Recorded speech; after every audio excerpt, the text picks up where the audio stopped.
Bonjour Jean-Claude. Bonjour Michel. Tu vas bien? Très bien. J'ai suivi ton conseil de la semaine passée lorsque l'on parlait du fait d'utiliser la photo argentique en complément de la photo numérique, qui est un must aujourd'hui, on le sait tous très très bien. Mais la photo argentique offre néanmoins quelques avantages. Figure-toi qu'hier, j'ai acquis cet appareil photo-ci. Il date manifestement de 1982. Je me souviens qu'il y avait des opérations spéciales à l'occasion des mondiaux de football et tout cela, et ça permettait aux gens d'acquérir des appareils photo. Voilà l'état dans lequel je l'ai trouvé. J'ai suivi tes conseils. Il était accompagné de son mode d'emploi, et donc en fait, je pense qu'on peut trouver toute la manière de l'utiliser au mieux. Et figure-toi que je l'ai acquis pour quelques dizaines d'euros seulement. À première vue, il est dans un état impeccable.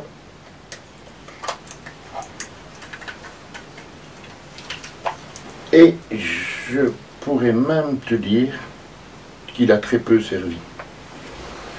Parce que tu vois ici, sur les rails de guidage du film, voilà, plus il y a de films qui passent, plus ces rails deviennent patinés, brillants. Ici, en fin de compte, juste les petites traces, quelques fils.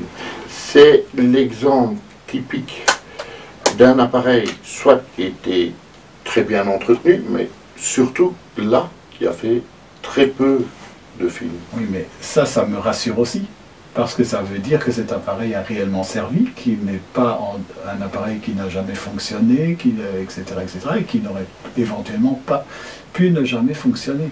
Oui, de toute façon, c'est un appareil d'une des grandes marques, et il y a toujours un service après-vente ou des spécialistes. Hein, je ne parle pas ici de garantie parce qu'il est trop vieux, mais il y a toujours des spécialistes qui sont capables de le réparer si par malheur ça se produisait.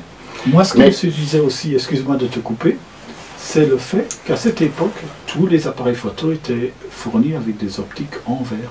Oui, et avec un traitement bien sûr sur les lentilles frontales, mais c'est ce qui assure la qualité, mais ce qui en faisait le prix aussi. Bien sûr. Et tout est réparable dans cet appareil, quoi.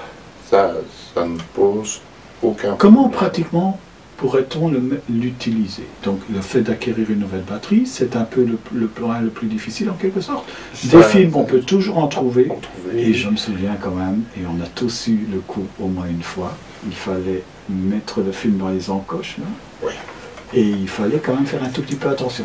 Ça, on s'entraîne. Éventuellement, on en sacrifie un. Bien qu'il ne faille pas le charger en plein soleil, il est préférable de le recharger à l'ombre ou dans un endroit sombre. Il n'y aura que la petite languette qui sera brûlée. On place correctement le film dans cette partie-ci. Tout à fait. On tire la petite languette, donc c'est le départ du film, qui est en léger biseau. On introduit un bout suffisant, c'est-à-dire on le fait passer à l'extérieur ici, là, de sa bobine d'armement. On veille à ce que un petit bout dépasse au bout, ici. On veille à ce que l'écran du film, les trous qu'il y a dans le film, soient engagés sur cette roulette. Il y a des petits points là-bas. Et on réamorce le film, donc en amorçant avec le levier d'amorçage du film. Tout à fait. Cette bobine ici se met à tourner et je regarde qu'on n'a pas peur de perdre une photo. Je regarde que mon film s'enroule bien. Effectivement, puis on referme le dos. On referme le dos. Et l'appareil est prêt. Oui, il faut bien sûr le déclencher pour pouvoir réarmer. Et le film est enroulé correctement. Tout à fait. Et généralement, il y avait des films de 24 à 36 poses. À 36 poses, ça veut dire qu'il fallait, contrairement au numérique maintenant, où c'est la capacité de la carte, hein, il fallait réfléchir à ce qu'on va faire. Oui, mais là, c'est justement une logique très intéressante, parce que cela veut dire qu'il y avait un tempo qui se réalisait, un délai en quelque sorte, entre le moment où il y avait la prise de vue et le moment où on recevait le résultat. Et donc il y avait une obligation d'excellence, même si des photos se rataient, hein, ça, il n'y a pas de doute, quoi. Mais en même temps, quelqu'un qui voulait faire quelque chose de bien était obligé de réussir son coup, hein. Il ne pouvait pas le rater. Il pouvait peut-être éventuellement faire un shooting, prendre plusieurs vues, etc. Mais n'empêche que le résultat, il n'allait le voir que par après. Que par après. C'est d'ailleurs pour cela qu'à chaque fois qu'il prenait une prise de vue, il notait dans un petit carnet la météo, ses ouvertures, ses vitesses, le type de film qu'il a utilisé, ça il savait le récupérer après aussi. Il avait tout noté, et quand il avait développé ses photos, ou fait développer, automatiquement, il voyait le résultat que cela donnait. Tout à fait. Et il voyait ce qu'il devait corriger ou pas. C'est probablement pour cela que cet appareil est toujours neuf, parce que ils l'ont probablement utilisé sans vraiment apprendre la photographie, sans se servir du mode d'emploi ou sans consulter un manuel technique sur la prise de vue photographique, et déçus après 4 ou 5 films, ou 10 films, ben, ils l'ont mis dans une armoire. Et c'est ce qui lui vaut d'être impeccable aujourd'hui. Pour une nouvelle génération. Pour une nouvelle génération.